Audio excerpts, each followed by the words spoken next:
আমার আব্বা হাটে থেকে 10 কেজি ওজনের একটা পাঙ্গাস মাছ নিয়ে এলো। এই প্রথমবার আমরা এত বড় পাঙ্গাস মাছ সামনাসামনি দেখলাম এবং খেলাম। আমরা পাঙ্গাস মাছ খেতে পছন্দ করি বলে বাজারের সবচাইতে বড় পাঙ্গাসটাই আমার আব্বা আগে আগে কিনে নিয়ে আসবে। এই মাছটার ওজন ছিল 10.5 কেজি। মোবাইলে হয়তো অনেক ছোট লাগতেছে দেখতে, কিন্তু সামনাসামনি অনেক বড় ছিল মাছটা। এর আগে অনেক পাঙ্গাস মাছ খেয়েছি, 6 কেজি খেয়েছি, 7 কেজি খেয়েছি, তবে 10.5 কেজি পরিমাণের ওজন এত বড় পাঙ্গাস মাছ এই প্রথমবার খাবো। দুই ভাই মিলে ভাগাভাগি করতেছিল কে কোনটা খাবে, কোন পিস খাবে। এরপরে আমিও একটু উঁচু করে দেখতেছিলাম মাছটা এত বেশি ভার উঁচুই করতে পারছি না। যাই হোক, মাছটা পরিষ্কার করার জন্য এরপরে আমি কয়েকটা খোকসা পাতা ছিঁড়তে গেলাম। গ্রামে এই পাঙ্গাস মাছ পরিষ্কার করা খুবই সহজ। এই যে খোকসা পাতা দিয়ে ঘষাঘষি করলেই কিন্তু পরিষ্কার হয়ে যায়, কিন্তু শহরে পাঙ্গাস মাছ পরিষ্কার করা অনেক কষ্ট। এরপরে কয়েকটা কলা পাতাও কেটে নিলাম। এই পাতার মধ্যে মাছটা কাটা হবে। আমি আর আমার মা মিলে দুইজনে উঁচু করে মাছটা নিয়ে যাচ্ছিলাম। পাঙ্গাস মাছ খেতে পছন্দ করে না এমন মানুষ কিন্তু খুব কমই আছে। আমার কাছে মনে হয় 100% এর মধ্যে 99% মানুষই পাঙ্গাস মাছ খেতে অনেক বেশি পছন্দ করে, কারণ এই মাছে কাটা নেই। বাচ্চা থেকে শুরু করে সবাই পছন্দ করে, বিশেষ করে আমার হাজবেন্ড অনেক বেশি পছন্দ করে এই মাছটা। যাই হোক, এরপরে খোকসা পাতা দিয়ে ডলে ডলে ঘষে ঘষে উপরে রাষ্ট্রটা পরিষ্কার করছিলাম। মাছটার পেট অনেক মোটা ছিল, ভেবেছি মাছটার ভিতরে ডিম হবে, কিন্তু আমার আব্বাকে নাকি জেলে কাকা বলে দিয়েছে মাছের ভিতরে যদি ডিম হয় তাহলে কোনো টাকাই নিব। তো দেখা যাক মাছের ভিতরে ডিম আছে কিনা। আমার মা একটা ধারালো ছুরি দিয়ে মাছটা কেটে নিচ্ছিল। কাটার পরেই দেখি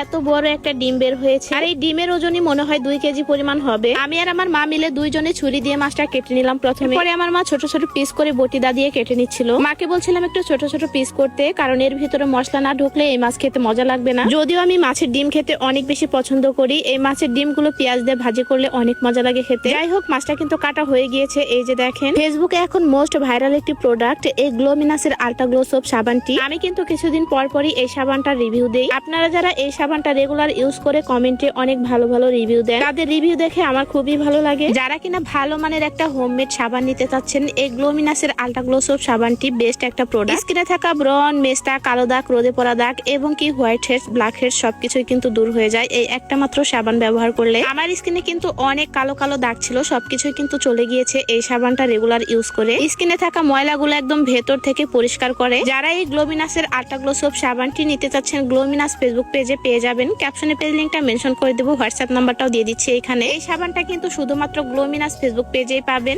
যাই হোক, এরপরে আমার মা সবগুলো মাছ ধুয়ে নিল পরিষ্কার করে। টিউবওয়েল পাড়ে এসে টিউবওয়েল চেপে চেপে মাছগুলো পরিষ্কার করে ধুয়ে নিচ্ছিল। অনেকবার ধুয়েছে মাছগুলো। আমরা যখন সব বোনেরা মিলে বাবার বাড়িতে আসি, তখন আমার বাবা সব সময় বড় বড় মাছ কিনে নিয়ে আসবে আমাদের জন্য। বাবারা কিন্তু এমনই হয়ে থাকে, মেয়েদের সবচেয়ে ভালো ভালো জিনিস কিভাবে খাওয়াবে সেই চেষ্টাই করে। এরপরে মাছগুলো পরিষ্কার করে ধুয়ে পলিথিনে ভরে ভরে ফ্রিজে রেখে দিচ্ছিল আমার মা, কারণ এত বড় মাছ একদিনে খেয়ে শেষ করা সম্ভব না। আজকের প্রকৃতিটাও অনেক বেশি সুন্দর ছিল। দুপুরে রান্না করার জন্য মাছগুলো নিয়ে গেল রান্নাঘরে। এই কয়েকটা বড় বড় পিস রেখেছে নাতিদের ভেজে দিবে বলে। হলুদ গুঁড়ো, মরিচ গুঁড়ো, লবণ সবকিছু দিয়ে ভালো করে মাখিয়ে নিয়ে মাছগুলো ভেজে নিবে। এখন আমার মা আমাকে জিজ্ঞেস করতেছিল মাছগুলো কি দিয়ে রান্না করব, কোন সবজি দিয়ে রান্না করলে খেতে সবচাইতে ভালো লাগবে। মাকে বললাম আজকে কোনো সবজি দিয়ে রান্না করতে হবে না, কয়েকটা মাছ ভাজি করো আর কয়েকটা মাছ হচ্ছে ভেজে পেঁয়াজ দিয়ে ভুনা করে রাখো। আর আমাদের ছেলেরা সবচাইতে ভাজা মাছ খেতে পছন্দ করে বেশি, তাই আমার মা সবসময় চেষ্টা করে নাতিদের মাছ ভেজে দিতে। এরপরে কয়েক পিস এইভাবে ভেজে দিল, আর বাকি মাছগুলো ভেজে নিচ্ছিল একসাথে। এই মাছগুলো ভুনা করে নিবে।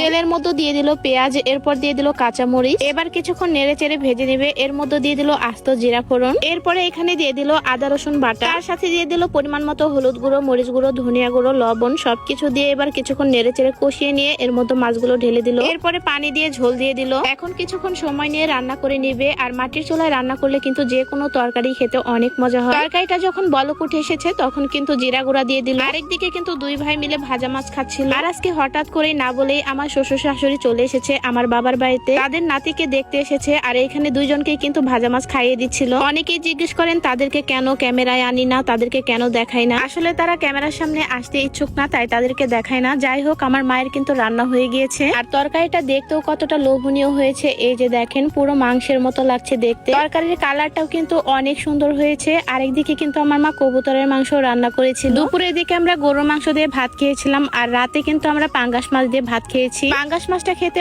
অনেক মজা ছিল। আমার কাছে তো এরকম তেলের পিস খেতে খুবই ভালো লাগে, তাই আমি বেছে বেছে এটাই নিলাম। আমার মতো কে কে আছো যারা কিনা পাঙ্গাস মাছের তেলের পিস খেতে অনেক বেশি পছন্দ করো, সবাই কিন্তু কমেন্ট করে বলে যাবে। আর যারা কিনা পাঙ্গাস মাছ খেতে পছন্দ করো তারা কিন্তু অবশ্যই একটা শেয়ার দিয়ে যাবে ভিডিওটা। সবাই আমার এই পেজটা ফলো দিয়ে পাশে থেকো। আজকে এ পর্যন্তই, আল্লাহ হাফেজ।